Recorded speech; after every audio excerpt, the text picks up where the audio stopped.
Is it the stress that produces strain or vice versa?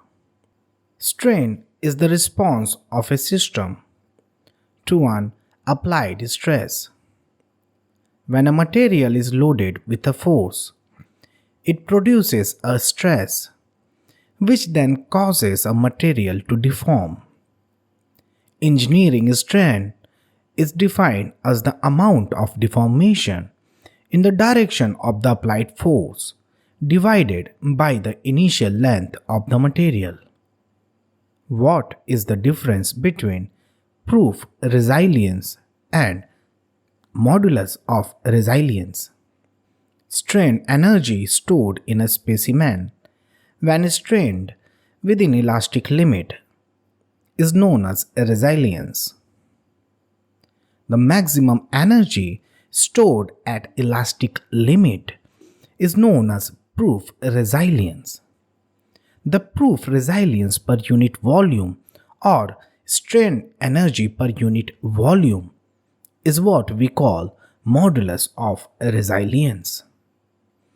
The answer to this question would be proof resilience is the maximum strain energy that can be stored in a material without permanent deformation, whereas modulus of resilience is the maximum strain energy stored in a material per unit volume.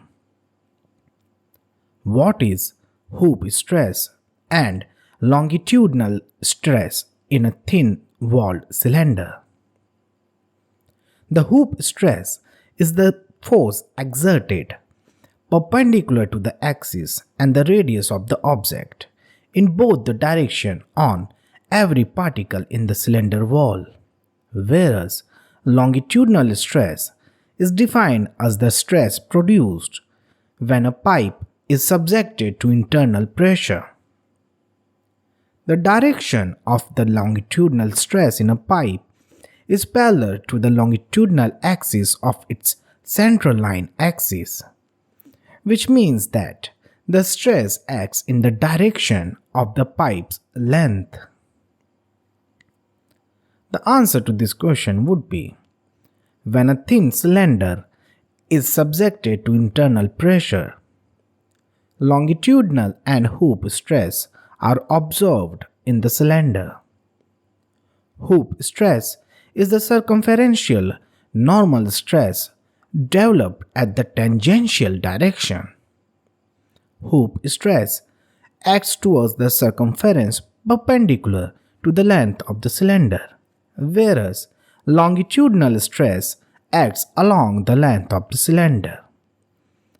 The hoop stress is given by sigma suffix h is equal to Pd by 2t, and longitudinal stress is given by sigma suffix L is equal to Pd by 4t. Here P is the internal pressure, d being the internal diameter, and t is the thickness.